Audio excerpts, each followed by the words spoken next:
Сайн бацгаана үзэгчдээ өнөөдрийн сэдв эхэлж байна. Өнөөдрийн зочноор Фредрих Эбертийн сангийн Аз ТV-ийн бүс нутгийн хамтын ажиллагааны салбарын захирал ноён Marc Saxer хүрэлцээрээд байна. Thank you, sir, for accepting our invitation. Thank you for having me. So since you're a geopolitical analyst, I'll ask some questions concerning about the global affairs and the region. So the first question will be about Asia, since you're in charge of Asia.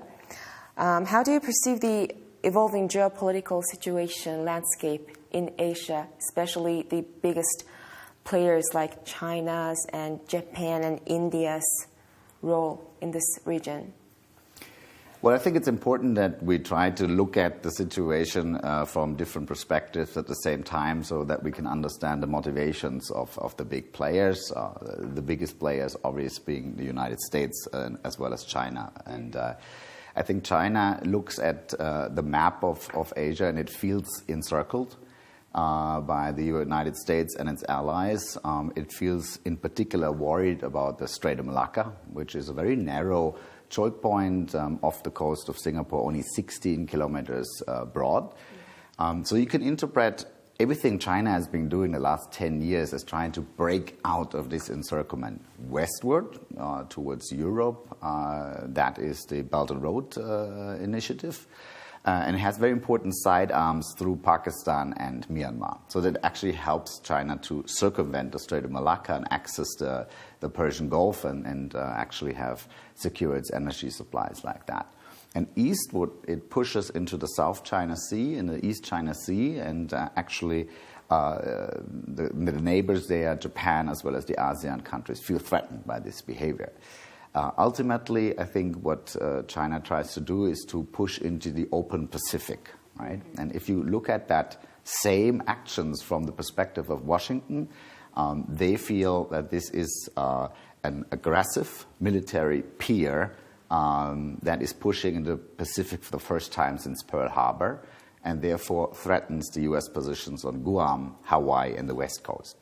So it's important to understand that for both of them, the way that they look at it, this is a national security risk of the highest level, and it culminates all in the Strait of Taiwan.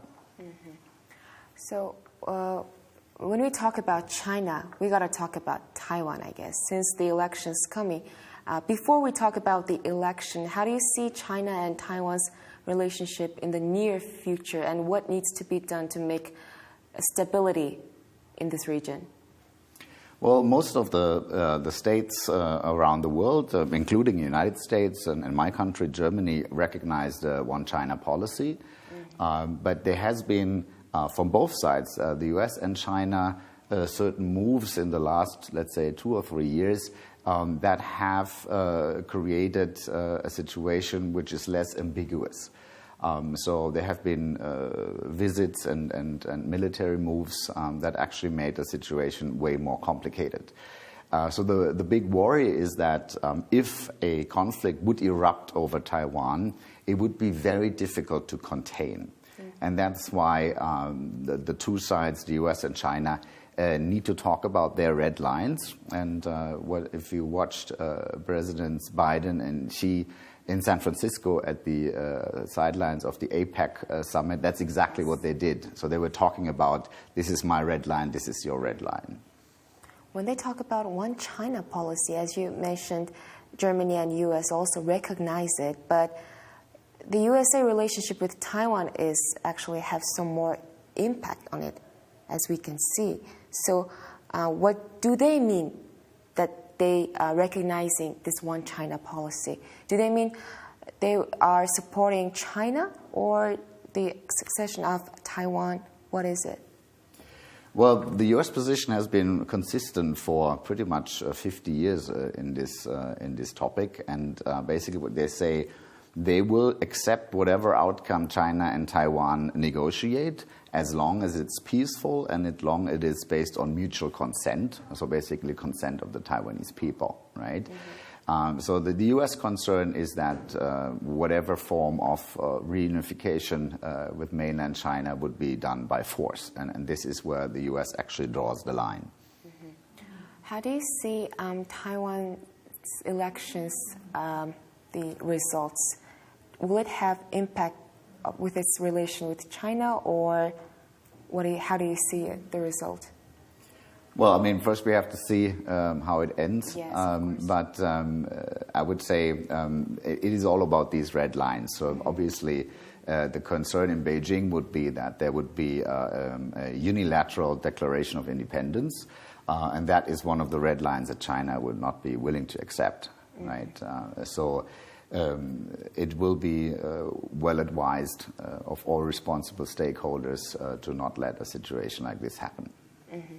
So then what role does this Taiwan Strait play in the broader geopolitical dynamics of the Asia-Pacific region, not just with China? Well, like I said, this is basically where the two spheres of the two superpowers contact, let's say it that way, because so far it's relatively peaceful. But of course, the concern is that this would erupt.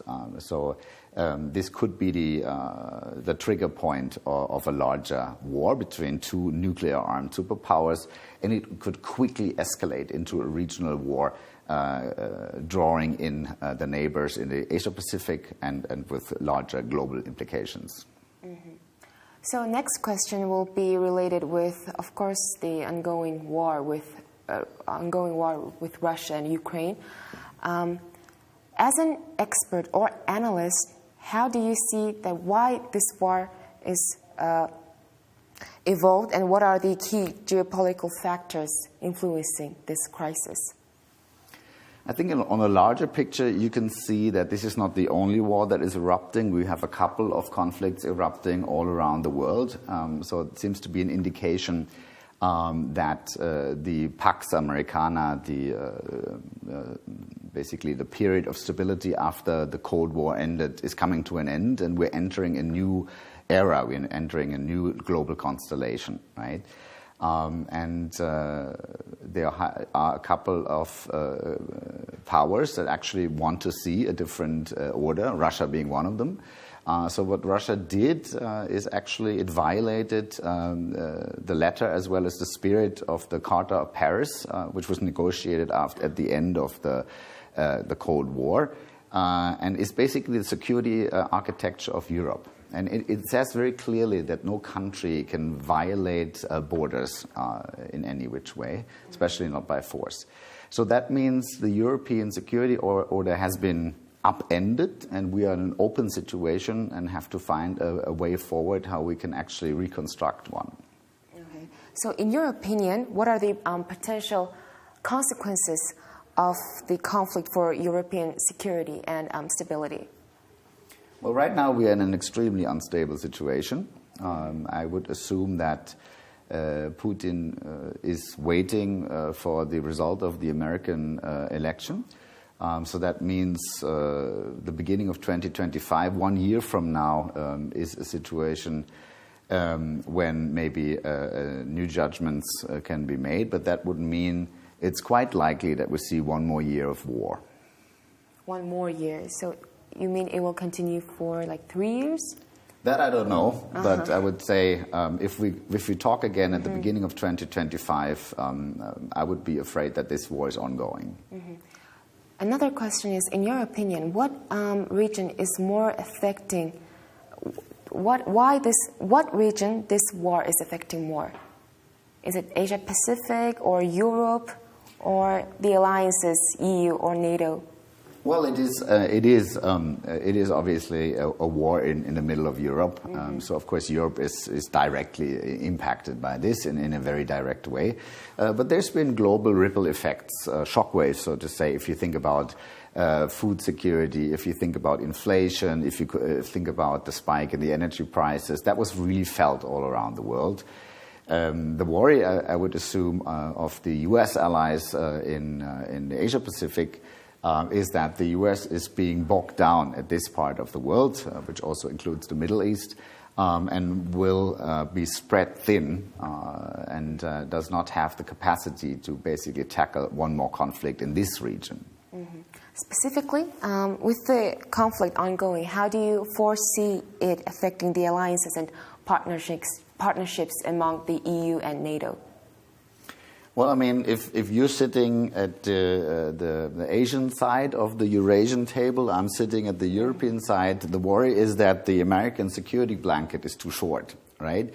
So when the US talks about pivot to Asia, the Europeans get a bit nervous. And if the US is bogged down around the conflict in Ukraine, then the Asian allies get nervous, right? So I think that is how it impacts the dynamics. In the short run, it has certainly strengthened the unity of NATO. We see a more active NATO that we've seen for years, and it's actually growing. Sweden and Finland are joining the alliance, which actually creates quite a difficult situation for Russia in the Baltic Sea. And I would say that's the direct impact. Mm-hmm. Sir, unfortunately, we have so many conflicts and wars going on at the moment. So I got to ask another question relating with the crisis going on in the Middle East. Considering the existing tension crisis in the Middle East, how might this ongoing crisis will influence the global balance of power? Well, it kind of adds to the dynamic that I was already alluding to. It is one more conflict. We do not know how far it will escalate.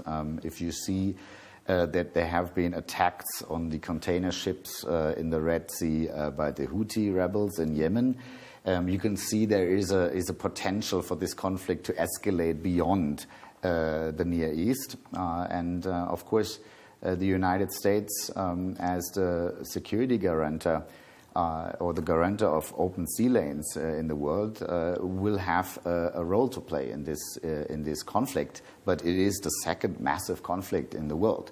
So I think the concern in Washington is, and the concern of American allies is what happens if there is a third and a fourth conflict like this. If you think about the Balkans, if you think about the Korean Peninsula or something like that, how much capacity do you actually have? So the question that we are talking about is American overstretch. Mm-hmm. So since you talked about the Houthis, the Yemen, how do you see the situation in the Red Sea? Will it become more broader, including other countries or just in the Middle East countries? What will happen? What's your opinion on that? Well, I mean, it would be quite surprising if the Houthis would be acting on their own. Of course, they also have patrons in the region. There have been a violent conflict, including its neighbors, for a couple of years. So there's always a regional dynamic, and the regional dynamic can actually escalate. I think that important players in the region seem to indicate that they do not want this kind of escalation. That's also how I read the American position for the reasons we just talked about. But this is a very unstable situation, and things happen, and that's why we cannot rule out further escalation. Mm-hmm. Then what impact could this Middle East crisis will have on Asia, particularly in terms of energy and regional stability? Well, it already has a massive impact on Asia. Most of the trade routes of the world go through the Suez Canal, which is now blocked. So the container ships have to go around Africa, basically, which adds a lot of time and adds a lot of cost. So that means the Asian exports are already impacted. At the same time, this is still the most important region when it comes to energy supplies. Instability there is always a risk for energy security everywhere in the world, certainly on the price level, but also when it comes to the actual supplies. So there's a couple of implications that actually go beyond the immediate security implications and enter the realm of economics. Mm-hmm. So I think we got to end the questions with crises and confrontations. Back to the topic with Asia, since you're in charge of Asia Pacific. Asia Pacific region was the first region that economic is getting very gainy this year. We read some survey yesterday. So do you see the impact of China is playing a big role in this region, and how, since it just get out from its COVID lockdown only a year ago? Well, I mean, China in itself has a massive impact on the region, obviously. The dynamic of the Chinese economic development is the locomotive that is pulling most of the economies in the region, including your own country, Mongolia. And that the recovery after the COVID crisis is not as good as everyone hoped it would be is a concern for the neighbors, of course. But beyond the immediate impact of what the Chinese are doing, the confrontation and the strategic competition between the US and China also creates a lot of effects. So you see a couple of geoeconomic dynamics that are playing out. Both the US and China are politicizing market access, which means that you're my friend, you can come in. You're not my friend, you can go out, right? You see a weaponization of technology and technology transfer. We see a reorganization of global supply chains. The magic words here is nearshoring. So some of the production facilities could go back closer to the old industrial countries, or friendshoring, which means that the investments in production as well as infrastructure goes to those countries that are on the right side of this conflict. There is currency conflict going on over the role of the US dollar. De-dollarization is the catchword here.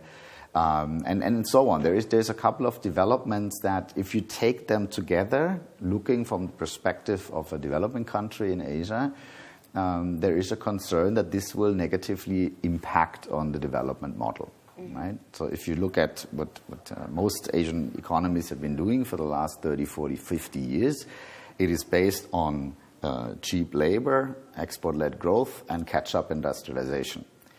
But if you actually have to compete against machines, robots, and AI, right, your comparative advantage of cheap labor will no longer be as big. If technology transfer is not happening, or you're being cut out of the global supply chains, then you cannot catch up and industrialize. And if your export markets are freezing up because there is a political entry ticket, so to say, that will actually affect your export, right? So every country in Asia right now is thinking very hard on the next development model. From curiosity, how do you see India's developing economy? The analysts are saying that India will be very near with China in the near future, since they're very developing and the population, etc. Well, India still has a growing population. China has not. In that sense, the Indian economy is also growing because the population is growing quite considerably. Projections show that until the middle of this century, 2050, India could grow up all the way to 1.6 billion people, which make it probably quite a bit larger than China at that point, which is shrinking. Economically, India is attracting a lot of foreign direct investment at the moment. There is a lot of infrastructure investment. So I think India at this moment is in a sweet spot. But going forward, the question then also comes, what kind of development model actually fits in this world that we've just been discussing, right? India cannot copy the development model that was successful for China, because that world of open world markets and technology transfer and so on may just not exist any longer, right? So the question is, what model will India use, and how far can this growth actually go? Before we go to the question with Mongolia, I have another question. Since this year we're having 60 elections in the world, right? Around 80, I think, yeah. 80, wow. Yeah. So some experts are already saying that this year is a challenge for democracy in the world. What's your opinion on that? Well, it's 80 elections in all parts of the world, and it's very, very, very different countries. So it's Mongolia too. Oh, the Mongolia one as well, I know. It's a very different situation. It could be a festival of democracy, but it could also show a lot of attacks on democracy. I think it's a bit difficult to say that with a broad brush, right? Most certainly, I think what it adds on top of all these conflicts that we'll be discussing is a lot of uncertainty, right? Because in quite a few countries, it may be possible that the government is changing, and therefore the geopolitical orientation is shifting. So the interesting thing is, and this is why I call this a situation of strategic uncertainty, is that all the countries in the world, including Mongolia, have to make very far-reaching decisions now. But to be honest, we don't even know how the end of 2025 looks like. Coming to Mongolia, as we all know, Mongolia is sandwiched between the two autonomic regions, things like that. But I would like to ask about a question that how the geo-economy and technology development is affecting in Mongolia. What is your opinion on that? Well, I think we discussed this partly already. I think the development model needs to be checked and maybe adopted. Because we're going into a world that I don't like the term deglobalization. I think that's not really what we're seeing. But we see a wave of protectionism around the world. We see that countries no longer let you into their markets the way it used to be, let's say 20 years ago, at the peak of the liberal globalization. So a country that is highly active in commodities exports, for instance, will have to see how that sector will develop with all its volatility that kind of imports instability also into a commodity exporting economy. And it will also be careful when it comes to the kind of issues that are in the very center of the geopolitical competition. For instance, rare earth is such an issue, right? Where increasingly the market logic is being replaced with a geopolitical logic. So except the two neighbors, Mongolia is located in a very challenging region, as we all know, the Northeast Asia region. And another challenge this region is facing is, of course, Korean Peninsula. So how do you see North Korea's actions in this region?